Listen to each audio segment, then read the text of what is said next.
The small town of Millfield was known for its peaceful streets and tight-knit community.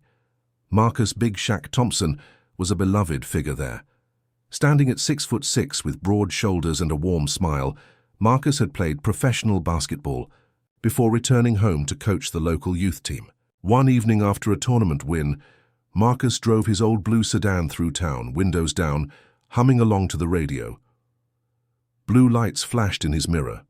Officer Peter Wilson had been with the Millfield Police for 15 years. Many knew of his harsh treatment towards certain residents, but complaints were often ignored. Peter approached Marcus's car, hand already resting on his baton.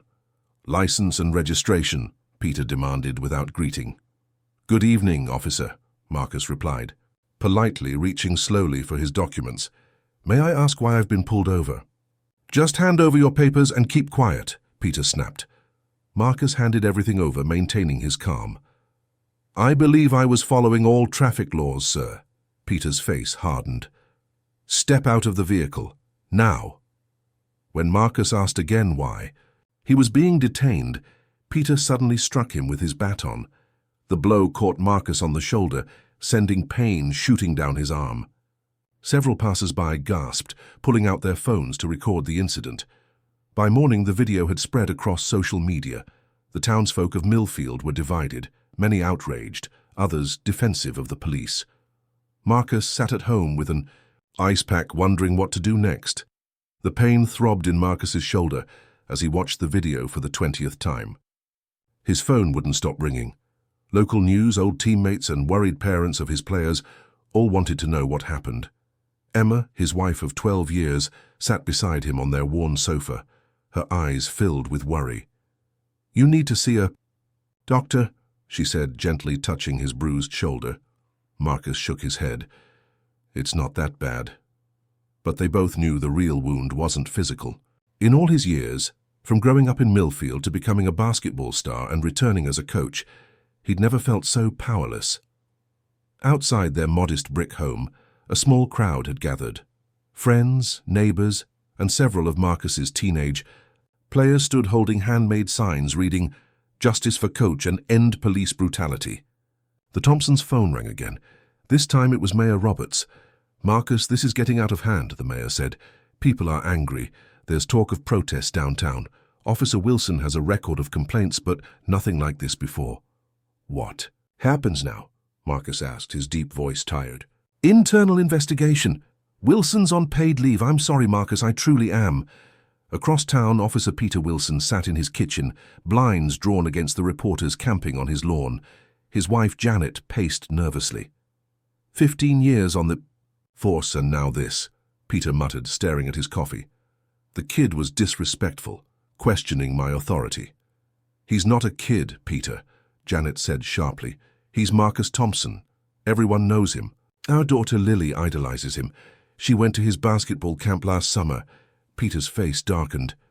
"You taking his side now?" "This isn't about sides," Janet's voice cracked. "It's about what you did. I saw the video. Everyone did." A door slammed. Upstairs, their 16-year-old daughter Lily had been listening. Peter heard her crying through the thin walls. That evening, Marcus sat on his porch despite Emma's concerns about his safety. The cool night air helped clear his head. His phone buzzed with a text from Tom Jenkins, his former high school coach and a respected community elder. "Need to talk, church basement, 8 p.m. Marcus found over 30 people gathered in the church basement. Pastor Williams, Coach Jenkins, Dr. Moore from the hospital, teachers, parents, and business owners, a cross-section of Millfield. "We're behind." "Are you, Marcus?" Pastor Williams said. "The question is what you want to happen next." Some voices called for protests. Others wanted Peter fired immediately. A few suggested lawsuits. Old Coach Jenkins, who had marched with Dr. King decades ago, raised his weathered hand for silence. "Marcus, son, I've known you since you were shooting hoops on a milk crate. You've always been a leader. What does your heart tell you?" The room fell quiet. Marcus looked around at the faces, black, white, young, old, all waiting for his answer. The weight of their expectations pressed on him as heavily as his throbbing shoulder. "I want justice," Marcus finally said. "But I don't just want Officer Wilson punished. I want things to actually change in Millfield.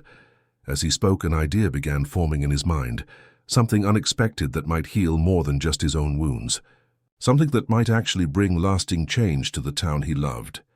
The pain in Marcus's shoulder had faded, but the wound to his spirit ran deeper. His phone wouldn't stop ringing, reporters, lawyers, and concerned friends all wanting to know his next move. His wife Emma sat beside him on their worn sofa, holding his hand. "You've always taught those kids that how we respond to hardship defines us," she said softly. Across town, Officer Peter Wilson faced a storm of his own. The police chief had placed him on immediate suspension pending investigation. At home, Peter's teenage daughter Lily refused to speak to him. She'd seen the video at school where classmates now whispered behind her back. "Dad, how could you?" she finally asked, tears streaming down her face. "That's Coach Thompson. He helped Tom get his basketball scholarship last year. Why would you hurt him?" Peter had no answer. For the first time, he saw himself through his daughter's eyes. Meanwhile, Marcus met with community elders at the local church. Many wanted protests and demanded Peter be fired immediately. Old Mr. Jenkins, who had marched with Dr. King decades ago, spoke up. "Sometimes the hardest path is the one that heals. What do you want, son? Not just for yourself, but for this town." Marcus looked around the room. "I want change that lasts. Firing one officer won't fix what's broken." That night, as Marcus stared at the ceiling, unable to sleep, a different kind of plan began forming in his mind. 3 days had passed since the incident. The bruise on Marcus's shoulder had turned a deep purple, spreading across his skin like spilled ink. Emma found him at the kitchen table early that morning, papers spread before him, his reading glasses perched on his nose.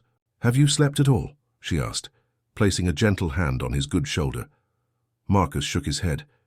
"I've been thinking about what Mr. Jenkins said, about choosing the healing path." Emma poured herself coffee and sat across from him. "And?" "I'm going to meet with Chief Barnes today. I have a proposal." The Millfield police station stood at the center of town, a square brick building with American flags flanking the entrance. Now it was surrounded by news vans. A small group of protesters held signs near the steps. They cheered when they saw Marcus approaching. "We're with you, Coach," someone called out. Marcus nodded but didn't stop to speak. Inside, the station was quiet. The desk sergeant, Bill Thompson, no relation, had known Marcus since grade school. "He's expecting you," Bill said, avoiding Marcus's eyes. The shame of what had happened hung in the air like a bad smell. Chief Robert Barnes was a stocky man with thinning grey hair and tired eyes. He stood as Marcus entered his office. "Marcus, thank you for coming." The chief gestured to a chair. "How's the shoulder?" "It will heal," Marcus said simply. The chief sighed heavily. "The internal investigation is underway. Officer Wilson's body camera confirms what the bystander videos show. There will be consequences." "That's why I'm here," Marcus said, placing a folder on the desk. "I have a different idea." Across town, Peter Wilson sat in his backyard, staring at nothing. The bird feeder needed filling, the grass needed cutting, everything needed attention, but Peter couldn't bring himself to care. The sliding door opened. Lily stepped out, the first time she'd voluntarily entered the same space as her father in days. "Mom says lunch is ready," she said, her voice flat. "I'm not hungry." Lily turned to go, then stopped. "My friends don't want to come over anymore. Tom's mom says I can't go to his house either." Peter looked up at his daughter. Her eyes were red from crying. "I'm sorry, Lily." "Are you?" she asked. "Or are you just sorry you got caught? Because Coach Thompson is a good person. He helps everyone. He doesn't care what color they are or where they live. And you." She couldn't finish. Before Peter could respond, his phone rang. It was Chief Barnes. "Wilson, my office, 1 hour." Peter arrived at the station through the back entrance to avoid the protesters. The chief wasn't alone. Marcus Thompson sat in a chair facing the desk. Peter stopped short. "What is this?" "Sit down, Wilson," the chief ordered. Peter sat, keeping his eyes on the chief, afraid to look at Marcus. "Mr. Thompson has made a proposal," Chief Barnes explained. "In addition to the formal disciplinary procedures, he's requesting a restorative justice program." "A what?" Peter asked. Finally, Marcus spoke. I want you to see the impact of what happened. Not just on me, but on this town. On the kids I coach, kids like your daughter. Peter's head snapped up. Leave my daughter out of this. I can't, Marcus said calmly, because she's already in it, we all are. Chief Barnes slid a document across the desk. Mr. Thompson is proposing community service, working with him, coaching underprivileged youth, alongside bias training and the official disciplinary measures. Peter stared at the paper. You want me to work with you after what happened? No, Marcus said. I want you to work with these kids. I want them to see a police officer trying to make things right. And I want you to see them as people, not threats. For the first time since entering the room, Peter looked directly at Marcus. In the coach's eyes, he saw something unexpected, not hatred or anger, but a challenge, an invitation to be better. That evening, as Marcus finally slept peacefully, for the first time in days, Peter sat on the edge of his daughter's bed. Dad, Lily whispered in the darkness, are you going to take Coach Thompson's offer? Peter nodded slowly. I think I have to. Are you scared? Yes, Peter admitted. But maybe that's good. Maybe I need to be scared of the person I was becoming. The community center buzzed with nervous energy. Marcus had proposed something unprecedented. Alongside formal disciplinary measures, he requested a restorative justice program with Officer Peter. The police chief, under pressure to reform the department, cautiously agreed. Peter arrived last, walking stiffly to his seat. His normally confident posture was gone. 3 days earlier, his daughter Lily had left a note on his desk. Dad, please make this right. I need to be proud of you again. The mediator, a gentle woman named Clara, set clear ground rules. This isn't about forgetting what happened. It's about finding a path forward that heals everyone involved. For the first hour, Marcus spoke about the incident's impact, the physical pain, the humiliation, the fear his young players now felt around police. Every time a patrol car drives by my practice, I see my boys freeze up, Marcus said, his voice steady. That's what hurts most. When Peter's turn came, his hands trembled slightly. I've spent 15 years seeing threats everywhere, he admitted. I stopped seeing people. Then, surprising everyone, Peter added, but that's no excuse, I was wrong. I've been wrong many times. As the session ended, Marcus proposed that Peter join him in community service coaching underprivileged youth while undergoing bias training. Peter looked up, confused by this unexpected chance.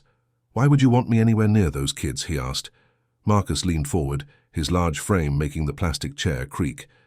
Because they need to see what change looks like. So do I. Thus, room fell silent.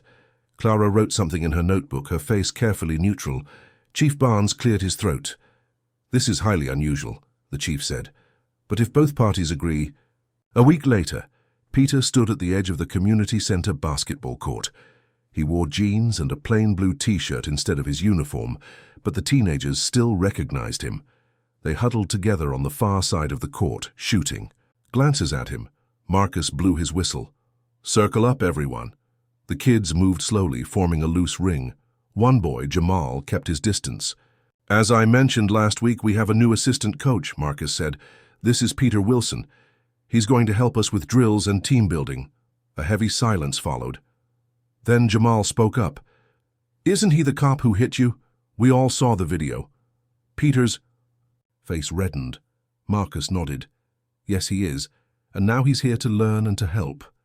We're trying something different, something better than just being angry at each other. Jamal crossed his arms. My dad says this is crazy. He says that man should be in jail. Your dad might be right, Marcus said calmly. But right now, we're choosing a different path. Everyone deserves a chance to make things right. That's what we're doing here. He tossed a ball to Peter, who caught it awkwardly. Let's start with passing drills. Peter, you take half the team. Only 3 kids reluctantly joined Peter's group. He tried to remember the drills from when he played in high school, 20 years earlier. His passes were rusty. The kids barely spoke to him. From across the court, Marcus watched. This wasn't going to be easy, but nothing worth doing ever was. After practice, Peter sat alone on the bleachers, exhausted. not from the physical work, but from the weight of the kids' stares. Marcus approached, 2 water bottles in hand. He offered one to Peter. "Thanks," Peter said, taking a long drink. "They hate me." "They don't know you," Marcus corrected. "They know what you did. There's a difference." Peter looked down at his hands. "Why are you really doing this? You could have just let them fire me." Marcus sighed deeply. "My grandfather used to say that there are 2 ways to deal with someone who hurts you. You can hurt them back, or you can help them become the person who wouldn't have hurt you in the first place." He paused. "The second way is harder, but it's the only one that actually changes anything." Before Peter could respond, the door opened. Lily stood there, backpack over her shoulder. "Dad?" she called. "Mom said I should walk home with you." Peter stood quickly. "Practice is over. I'm coming." Marcus waved to Lily. "Hello again. Your father did good work today." Lily looked surprised. "Really?" "First steps," Marcus said. "But yes, really." As Peter and Lily walked home in the fading daylight, she finally broke the awkward silence. "So what did you do there at practice?" "Mostly embarrassed myself with my terrible basketball skills," Peter admitted. The ghost of a smile crossed Lily's face. "Mum says you were good in high school." That was a long time ago. They walked another block before Lily spoke again. "Are you going back tomorrow?" Peter thought about the stares, the whispers, the overwhelming discomfort of being the villain in the room. He thought about how easy it would be to quit. "Yes," he said finally, "I'm going back." "Good," Lily said quietly. Then, almost too soft to hear, she added, "I might come watch sometime." That night, Peter dreamed of basketballs and whistles, of missed shots and second chances. For the first time since the incident, he slept without nightmares. Autumn turned. The leaves golden as Marcus and Peter began their uncomfortable partnership. 3 times weekly, after Peter's regular bias training sessions, they met at the community center basketball court. At first, the teenagers were hostile toward Peter. 12-year-old James refused to participate when Peter was coaching. "My dad says you're only here because you have to be," he challenged. Peter knelt to James's level. "Your dad's partly right. I am here because of a mistake I made, but I'm also here because I want to learn to be better." Slowly, awkwardly, something began to change. Peter found himself actually enjoying the coaching. He noticed how Marcus treated each child as important, how he built their confidence with small victories. One evening after practice, Lily came to watch. She sat quietly in the bleachers until Marcus invited her to join a scrimmage game. When she sank a perfect 3-pointer, Peter cheered louder than anyone. "You never came to my games before," she said later as they walked home. "I was always too busy being Officer Wilson," Peter replied. "I forgot how to just be Dad." The pivotal moment came during a workshop on conflict resolution. When asked what courage meant to them, a shy boy named Tommy said, "It's like Coach Marcus and Officer Peter, being brave enough to work together even when it's hard." Marcus and Peter exchanged a glance across the room. Something unspoken passed between them. Not friendship exactly, but a shared purpose that felt surprisingly like respect. October brought cooler air and earlier sunsets. The basketball court lights switched on earlier each afternoon as Peter arrived for practice. 2 months had passed since that first awkward day. Now the kids greeted him with high fives and friendly nods. Peter checked the time. He was early today. The court was empty except for one person, Marcus shooting baskets alone. Peter watched silently from the doorway. Despite his injured shoulder, Marcus's form was perfect, the ball arcing gracefully through the hoop again. And again. "You going to stand there all day or help me warm up?" Marcus called without turning around. Peter smiled and walked onto the court. Marcus tossed him the ball. "How's the bias training going?" Marcus asked as they passed the ball back and forth. "It's eye-opening," Peter admitted. "Yesterday we talked about implicit bias, how we make snap judgments without even realizing it."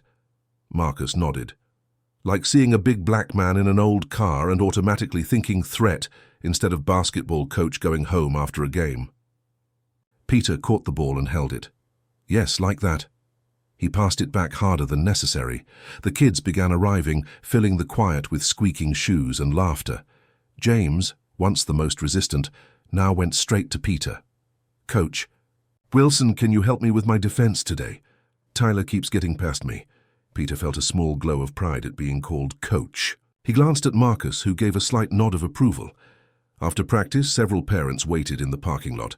Most now nodded politely to Peter, progress from the open glares of weeks past. But one father, Mr. Reynolds, still watched. Him with hard eyes. James's father. "Officer Wilson," he said coldly as Peter walked past. "Mr. Reynolds," Peter replied. "James is getting really good at defense. He works hard. My son shouldn't have to learn anything from someone like you," Mr. Reynolds said, voice low but sharp. Peter felt his old anger rising. He took a deep breath, remembering his training. "I understand why you feel that way." "Do you?" Mr. Reynolds stepped closer. "Do you understand what it feels like to tell your son how to act around police so he comes home alive?" Peter didn't back away. "No, sir, I don't. But I'm trying to learn." Before Mr. Reynolds could respond, James ran up. "Dad, did you see my defense today? Coach Wilson showed me how to block without fouling." Mr. Reynolds looked at his excited son, then back at Peter. Without another word, he put his arm around James and walked to their car. That weekend, Peter volunteered for the Team Car Wash fundraiser. He spent hours scrubbing cars alongside the teenagers. His uniform and badge were forgotten as soap suds flew and water splashed. Near the end of the day, a familiar car pulled in, Mr. Reynolds. He got out slowly, looking uncomfortable. "James said you'd be here," he said to Peter. "Thought my car could use a wash." It was a peace offering, small but significant. Peter nodded and grabbed a sponge. Later that week, during the conflict resolution workshop, the counselor asked everyone to share something they'd learned about themselves. When Peter's turn came, he spoke honestly. "I learned that being strong isn't about power or control. It's about being brave enough to admit when you're wrong and try to make it right." He looked at Marcus across the circle. For the first time, Marcus gave him a real smile. Not forced, not polite but genuine. That night at dinner, Lily chatted excitedly about joining Marcus's girls' basketball team. Peter's wife Janet watched her husband's face with cautious hope. The angry, defensive man of 3 months ago was changing before her eyes. "Maybe we could have Coach Thompson over for dinner sometime," Peter said suddenly. "And his wife Emma." Lily's fork stopped halfway to her mouth. Janet raised her eyebrows. "Really?" Lily asked. "You'd be okay with that?" Peter thought about it. "I think I would, but I'm not sure they would." "Only one way to find out," Janet said softly. A year after the intense confrontation that changed everything, Millfield transformed. The town square buzzed with energy during Community Unity Day, a celebration of healing and hope. Colorful banners fluttered in the warm breeze, symbolizing a new beginning. On the central stage, the police chief stood beside 2 men who once seemed like enemies, Marcus Thompson and Peter Richards. Their presence together told a powerful story of forgiveness and change. Peter stepped up to the microphone, his voice clear and honest. He spoke about his past mistakes and the journey of understanding he had undertaken. He publicly apologized to Marcus, revealing how a moment that could have destroyed them both had instead become a chance for growth. "I was part of the problem," Peter admitted. "But Marcus showed me a different path, one of understanding and transformation." Marcus followed, speaking about healing and connection. He announced a new foundation designed to build bridges between law enforcement and communities of color. What made it special was Peter's role. He would serve on the advisory board, a true symbol of reconciliation. In the audience, Emma watched with tears in her eyes. Next to her sat Lily, now volunteering at Marcus's basketball camps, continuing the legacy of community building that had started with a single difficult conversation. After the ceremony, everyone gathered at the community center. A stunning mural covered one wall, showing hands of different colors joined together. Beneath the artwork, simple words captured the essence of their journey. Courage heals. As evening approached, Marcus and Peter found themselves alone on the basketball court. Peter's awkward dribbling contrasted with Marcus's smooth moves. When Peter passed the ball, Marcus caught it effortlessly, spinning it on his finger. My grandfather always said the real test of a person is how they rise after falling, Marcus reflected. Peter smiled, understanding the deeper meaning. Millfield had indeed risen, transformed from a place of tension to a community of understanding. Their story wasn't just about two individuals. It was about an entire town learning to listen, to understand, and to change. What began as a confrontation had become a blueprint for healing, showing that dialogue and empathy could overcome even the deepest divides. As streetlights began to flicker on, Marcus and Peter continued their quiet conversation on the basketball court. Two men who had chosen understanding over anger, connection over division. The small town of Millfield had proven that change is possible, one conversation, one relationship at a time.